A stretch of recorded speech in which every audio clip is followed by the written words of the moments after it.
يا مساء أو صباح الفل عليكم. معاكم سوريا، ويلا بينا نعمل وصفة بسيطة ولذيذة هتعجبكم إن شاء الله. هنعمل مع بعض النهاردة البيتزا. البيتزا من الأكلات اللي الكل بيتفق عليها، صغير وكبير، أكلة حلوة ومغذية. أنا بصراحة ما بحبش أشتريها من بره خالص. أنا بحب أعملها لهم في البيت، وبحب أعمل حاجات كتيرة جدا جدا في البيت. الأيام دي بقى حاجات غريبة كده بنسمعها في أكل بره، حتى الولاد لما بيطلعوا مع أصحابهم وياكلوا بره بيجي لهم نزلة معوية، بيبقوا تعبانين جدا. اكل بره ما بقاش نضيف خالص يا جماعه، وما بقاش حلو خالص خالص. اكل البيت انضف اضمن، ضامنين وعارفين احنا عاملينه ازاي، فاكل البيت احلى بكتير. جربيها بطريقتي ان شاء الله هتعجبك، ويا ريت لو عجبك الفيديو ما تنسينيش في اللايك والسبسكرايب تشجيعك ليا. انا بشكركم جدا لان انا خلاص قربت على الالف مشترك. انا طلبتكم ان انتوا تدعموني وانتوا وقفتوا جنبي، شكرا جدا جدا جدا من كل قلبي. وهقول لكم الطريقه بالتفاصيل وبكل التركات، واعمليها في البيت احسن كتير، وان شاء الله مش مكلفه خالص. هي الجبنه الموتزاريلا، وحق الجبنه الموتزاريلا دي حق بيتزايه واحده من بره. انت هتعملي بحق كيلو موتزاريلا 4 بيتزات، وهتاكلي وهتشبعي، هتتغدي مثلا وهتتعشي، وهتبقى الفطار كمان. هقول لكم كل التفاصيل. على فكره دي طريقه تانية للبيتزا احلى كتير برضو، طعمها حلو جدا، بس دي انا هعملها لكم في فيديو تاني. هي دي حته عجينه اتبقت معايا، فانا عملتها بالطريقه دي لان بحبها جدا بالطريقه دي. بس انا هعمل الطريقه دي في فيديو لوحده، لانها طعمها حلو جدا وعايزه اديها حقها بصراحه.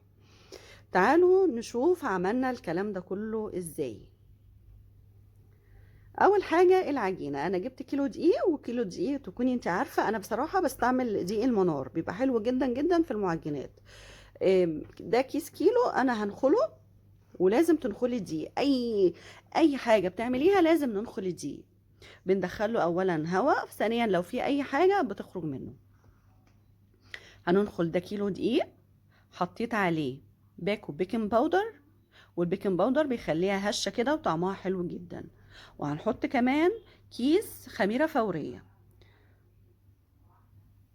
يبقى كيلو دقيق، كيس بيكنج باودر، وكيس خميرة فورية. هحط 3 معالق سكر، ودول 3 معالق صغيرين مش كبار، ومعلقة ملح.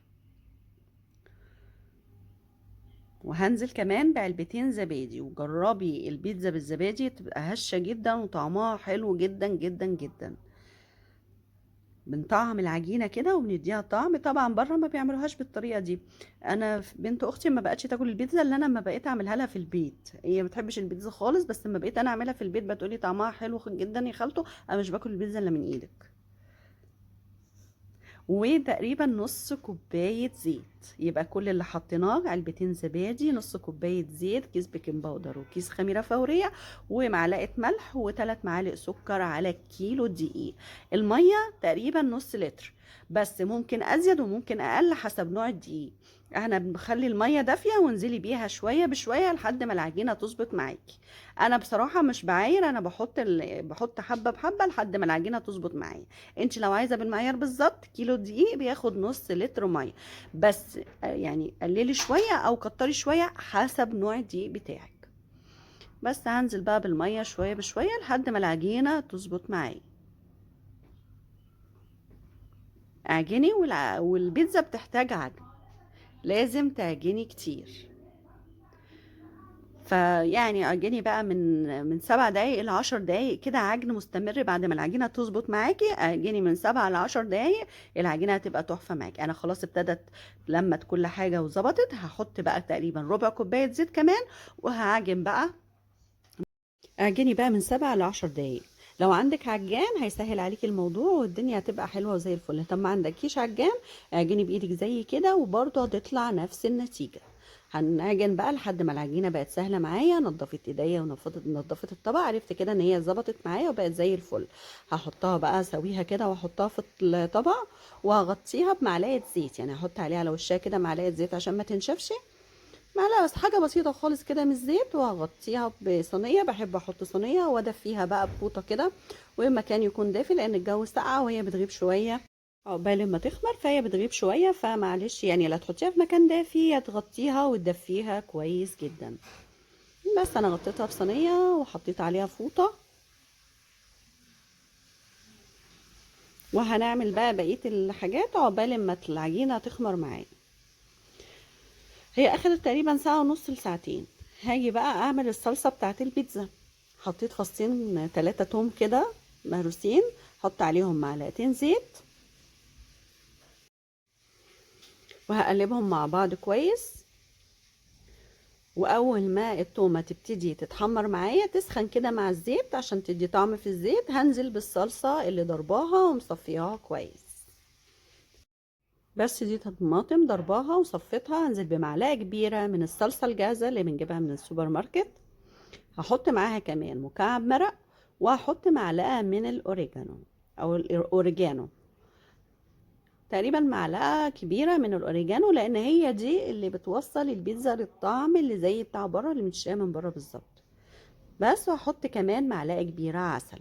يبقى انا اللي كل اللي حطيته فصين توم في معلقتين زيت، نزلت بالصلصه اللي مصفياها، معلقه صلصه جاهزه من اللي بنجيبها من بره، معلقه كبيره اوريجانو، ومعلقه كبيره عسل ابيض، وكمان مكعب مرق، فلفل اسود بقى وبابريكا وحبه شطه لو حبه، وهنظبط الحدق بشويه الملح. ده فلفل اسود. سهله جدا وبسيطه وطعمها بيبقى زي الجاهز بالظبط. وكمان شويه بابريكا، وهنظبط الملح واسيبها لحد ما تتسبك معايا. بس خلاص الصلصه خلصت. ده الموتزاريلا، وانا عامله كيلو دقيق، كل دقيق بيعمل 4 بيتزات، وبجيب لها كيلو موتزاريلا. ده تقريبا ربع كيلو جبنه رومي مبشوره، بحطه مع الموتزاريلا وبقلب. مش عايزاه استبعديه، حابه تجيبي شيدر براحتك، حابه ما تحطيش الا موتزاريلا بس برضو براحتك، بس الرومي بتدي طعم حلو كده للموتزاريلا. ده خلاص بعد ما الصلصه سبكت وجهزت معايا. قطعت كمان طماطم قطع صغيره جدا، وكمان فلفل اخضر، ما كانش عندي فلفل الوان، طبعا لو عندك فلفل الوان بتبقى احلى واجمل. بس قطعت الطماطم وشلت البذور من الطماطم، يعني خدت اللحم بتاع الطماطم بس. ودي لحمه مفرومه، انا دايما بجيب كميه اللحمه اللي بتقضيني الشهر بعصجها وبحطها في اكياس في الفريزر، علشان انا اطلع يعني لحمه. عايزه اعمل مثلا زي دلوقتي بيتزا، عايزه اعمل مكرونه بشاميل، عايزه اعمل اي حاجه، بقوم مطلعه كيس على قد الاكله. كمان بصله وشطه حراقه، ودي هحطها في طبق لوحدها. والبيض، البيتزا بالبيض حاجه تانية يا جماعه، طعمها بيبقى حلو جدا جدا. ودي تونه، لان الولاد عندنا بيحبوها بالتونه. اعمليها بقى زي ما انت عايزه، عندك افكار وعندك حاجات كتيره ممكن تعمليها، بلانشون، بسطرمه، بواقي فراخ عندك، بواقي كفته عندك في الفريزر او في التلاجة، عندك اي حاجه، هي البيتزا ما بتقولش لا. هدهن بقى الصواني دهنه حلوه كده بالزيت. والعجينه كانت خمرت معايا، وبوكس العجين، ويلا نشتغل، العجينه جاهزه معانا. احنا مجهزين الصواني، انا عامله 4 صواني، كيلو دي بيعمل 4 بيتزات، فانا مجهزه 4 صواني. وكل بقى صينيه، يعني صينيه كبيره، صينيه وسط، صينيه صغيره، كل صينيه حط لها تقريبا البيتزايه اللي على قدها، يعني حته عجينه كبيره للصينيه الكبيره، الوسط للصينيه الوسط كده، وحاولي عينك وايديكي يبقى ميزان كده مع بعض. بس هقطع بقى العجين. العجينه البيتزا يعني لازم اريحها ما بين كل مرحله ومرحله، يعني انا قطعتها كده وحطيتها، هريحها 3 4 دقايق، مش كتير، ما بين كل مرحلة ومرحلة 3 4 5 دقايق كده بكتيره، علشان العجينة تشتغل معاكي وتبقى كويسة وما تضايقكيش. كل ما تريحي العجينة العجينة تريحك. بس ظبطت ال4 بيتزات، في بيتزاية بس انا حسيتها كبيرة شوية، فدي اللي انا اخدت منها الحتة وعملتها زي الساندوتش اللي عملته في الاخر. بس هفرد بقى، ومش هفردها للاخر، يعني انا هفرد نص فرده كده، وهجيب غيرها افردها برضو وهظبطها، بس انا عارفه الهين الاول، يعني دي واحده فردتها، هاخد غيرها برضو احاول افردها كده، لان كل ما بريحها كل ما بتفرد معايا بسهوله وما بتضايقنيش في الفرد. بس هريحها بقى، افردها نص فرده وهسيبها ترتاح 3 4 5 دقايق بكتير، وافرديها بقى هتلاقيها عامله زي الملبل في ايدك، وسهله ومريحه جدا. خلاص بعد ما ارتاحت تقريبا 5 دقايق، شوفي بقى اتفردت معاكي بسهوله. لازم تريحي العجينه. بس هشتغل بقى في واحده واحده، ديت اهيت اول واحده، دي اكبر واحده، واكبر واحده بحب اعملها لهم مفروم، لان الاكتر بيحب المفروم. بس هحاول بس اعمل لها بوز كده، اللي هو البوز المعتاد بتاع البيتزا.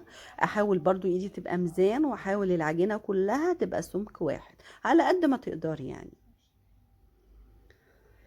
بس هرفع البوز شوية على الصينية عشان لما تسيح الجبنة واحط الحاجات اللي عليها ما تطلعش بره وتلزق في الصينية، والصينية بتبقى رخمة جدا في الغسيل لما بتلزق عليها جبنة ولا حاجة. بس بالشوكة بقى خرمها علشان ما تخمرش معايا قوي والعجينة تتخن معاكي قوي، لازم تخرميها كويس جدا بالشوكة. هنزل بقى بالصلصة، كل واحدة معلقتين صلصة كده. والصلصة لو اتبقت معاكي، انا بحب اعملها بكمية كبيرة شوية للمرة اللي جاية، يعني مش كل مرة اعمل لها صلصة. بقوم عاملة واقوم الباقي حطاه في علبة تلاجة واحطها في الفريزر. المرة الجاية لما اجي اعمل بيتزا بصحى الصبح وانا بطلع المفروم بقوم مطلعة علبة الصلصة، سهل عليكي برضو وتبقى الدنيا سهلة وبسيطة. بس هفرد الصلصة كويس، حبة ازيد من كده براحتك، اقل من كده برضو براحتك. هنزل بالخضار اللي هو الطماطم اللي مقطعه قطع صغيرة بدون بذور، واللحم بس بتاع الطماطم، والفلفل الاخضر ما كانش عندي الوان. بس هنزل باللحمة المفرومة برضو زي ما انت عايزة، في ناس بتحب الحاجة فيها كتير، وفي ناس بتحب الحاجة وسط، وناس بتحب الحاجة قليلة، زي ما انت عايزة اعملي. انا الحاجة وسط، يعني ما بحبهاش لا قليلة قوي ولا كتيرة قوي. بس خلاص هنزل بقى بالموتزاريلا بالرومي اللي انا حطاهم على بعض ومقلباهم على بعض، وبرضو كمية الموتزاريلا زي ما انت عايزة. يعني انا حطيت في النص بس شطة، لان في بيحب الحاجه سبايسي وفي لا. فدي شطه انا مقطعاها في جنب، اللي عايزه احطه في شطه احط، ده انا حطيت بس في النص شطه. هنزل بقى بكميه الموتزاريلا وبرده زي ما انت عايزه. افردها بس مع بعض كويس. في الوقت ده انا كنت مشغله الفرن من فوق ومن تحت على اعلى درجه حراره. البيتزا لازم درجه حراره تكون عاليه، شغال شوايه وفرن، وخلي بالك منها. انا بحط الاربعه مع بعض في الفرن بصراحه، اتنين تحت واتنين فوق. اول اللي فوق ما ياخدوا لون بقوم منزلاهم تحت ومطلعه اللي تحت وفوق، وبيخلصوا هوا بسرعه يعني. اسويهم مع بعض بس خليكي مركزه معاهم. بس دي التانية هفردها برضو كويس جدا، هعمل لها البوز بتاع، بتتفرد معايا بسهوله جدا لان انا مريحاها. هخرمها كويس جدا بالشوكه عشان ما تعلاش وتبقى تخينه معايا، عامله زي القرصه كده، تبقى ما تخمرش قوي معايا. وهنزل بمعلقتين الصلصة وهفردهم مع كويس عليها. دي انا هعملها لهم بالتونة.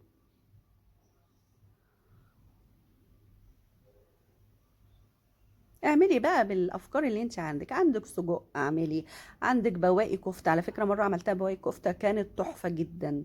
عندك فراخ في التلاجة، ربع فرخة في التلاجة، اعمليها بيتزاية وكليها الاكلية اللي عليها فطار او غدا. بصي عندك افكار كتير. تونة اهو، دي التونة لان الولاد عندي يعني بنتي وبنت اختي ما بياكلوهاش الا بالتونة، فبعملها لهم كده بالتونة، وطعمها بيبقى حلو فعلا جدا. افرديها بقى كويس، علبة تونة واحدة بس انا بجيبها لهم قطع وافردها لهم على البيتزاية، بتبقى حلوة جدا. احط، هم ما بيحبوش معاها الخضار غير البصل وشوية سبايسي صغيرين. قطعت لهم بصلايه قطع وشوية سبايسي صغيرين، وهنزل بقى بكمية الجبنة. طعمها يا جماعة والله حلو جدا جدا جدا، طعم العجينة حلو جدا. والحاجات اللي انت حطاها انت عارفة انت جايبة ايه وحاطة جواها ايه، نوع الجبنة انت جايباها عارفة جايبة ايه. الحاجات اللي انت بتستعمليها اكيد اكيد انضف واحسن كتير من بره، وعلى فكرة اطعم كمان. وهتبقى معاكي تتعشي والعيال تاني يوم يفطروا يعني. هتبقى هتحسي ان الدنيا مليانة كده، وبنص التكلفة او اقل كتير من التكلفة اللي انت بتشتريها من بره. بس خلاص ديت تالت واحدة اللي هعملها بالبيض، وعلى فكرة جربوها بالبيض المسلوق والله تحفة جدا جدا جدا جدا. جربيها هتعجبك بإذن الله. بس خرمت، فردت وخرمت، نزلت بالصلصة. هفرد الصلصة كويس، وبعدين هحط برضو شوية الخضار اللي هو الطماطم والفلفل، وهرصص عليها البيض. انا كده فردت كويس الصلصة، هنزل بقى بشوية خضار. وانا بحب اقطع الخضار قطع صغيره علشان ما تبانش قوي في الاكل. حابه تحطي زيتون يعني براحتك، بس احنا العيال بنلاقيهم بيشيلوا الزيتون منه فمبناش نحط زيتون خالص. يعني هما بيحبوا ياكلوا الزيتون كده بس، يقولك اما يخشوا الفرن لا طعمه ما بيبقاش حلو فما بيحبوش ياكلوه، فاحنا مبناش نحطها فيها. رصي بقى البيض زي ما انت عايزه كده. حطي بقى الموتزاريلا وافرجيها كويس في الصينيه ودخلي الفرن. وانا كده الاربعه دخلوا الفرن، يعني اللي بخلصها بدخلها، بس عيني عليهم بقى وانا شغاله، عيني عليهم. اللي بلاقيها تاخد وش من يعني الاقيها اتحمرت من تحت بقوم مطلعاها فوق، واللي الاقيها فوق اتحمرت بنزلها تحت. وبياخدوش معاكي وقت خالص، لان هما يعني ممكن ربع ساعة بكتير وتلاقي الاربع بيتزات طلعوا معاكي. بس ودي اخر واحدة هفردها بقى كويس. وكان متبقى عندي شوية لحمة مفرومة صغيرين وحبة بيض برضو، فقلت هدي اعملها ميكس ما بين المفروم والبيض. وعلى فكرة برضو طعمها بيبقى حلو جدا جدا. بس فردتها كويس، حطيت لها خرمتها بالشوكة. ده كانت بنتي بتساعدني. حطيت لها شوكة، نزلت بيها بقى بمعلقتين الصلصة، وافردهم مع بعض كويس جدا كده في الصينية.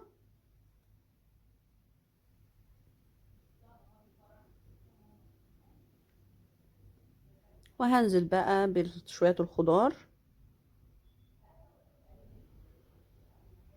حابة تكتري الخضار عن كده براحتك، حابة تقللي عن كده برضو براحتك.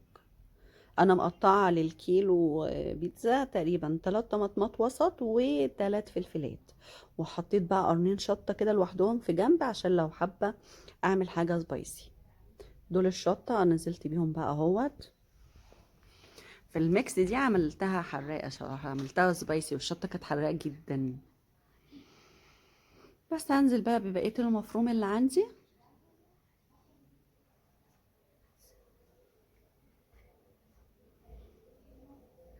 وما تكتريش قوي الغموس جواها، لان كل ما تكتري بتحسي ان هي ايه، دسمه كده وبتلكمك كده. فانت خلي الحاجه خفيف خفيف كده يعني ما تقليش. ونزلت ببقيه البيض وحطيت الموتزاريلا وهدخلها الفرن. وكانت بقى عقبال ما خلصت ودي اخر واحده بدخلها، كانت في واحده طلعت معايا فانا هقطعها اهوت معاكم. انا كانت الرول بتاع البيتزا اللي هو بيقطع البيتزا اتكسر، فانا قطعتها بالسكينه. او قطعي بقى بالمخرطه بتاعه الملوخيه برضو بتقطع البيتزا حلو جدا. او بالسكينه زي عادي كده، سكينه حاميه، قطعي براحتك واحده واحده كده. يعني مش هتفرق كتير مش هتأثر في حاجه لو ما قطعناهاش بالرول بتاع البيتزا. بس كده تمام، اللي تطلع اقطعها. وخلاص كانت خلصت معايا وقدمتها بالكاتشب والمايونيز زي ما انت عايزه. دي كانت حته عجينه صغيره باقيه معايا، هقول لكم برضو عملناها ازاي بطعم تاني وحاجة حلوة كده وطعمها حلو جدا ومختلف. عملت 4 بيتزات، والاربع بيتزات حلوين وكبار بقى. طبعا العيال اتعشوا تاني يوم، العيال فطروا بيها. كلوا بيتزا لما شبعوا وطعمها حلو جدا. وانت عارفة انت عاملاها ازاي. جربي البيتزا بطريقتي ان شاء الله هتعجبك. ويا ريت لو عجبك الفيديو ما تنسنيش في اللايك والسبسكرايب تشجيعك ليا. شكرا على وقتكم، وجودكم معايا بيفرق كتير، واشوفكم على خير. مع السلامة.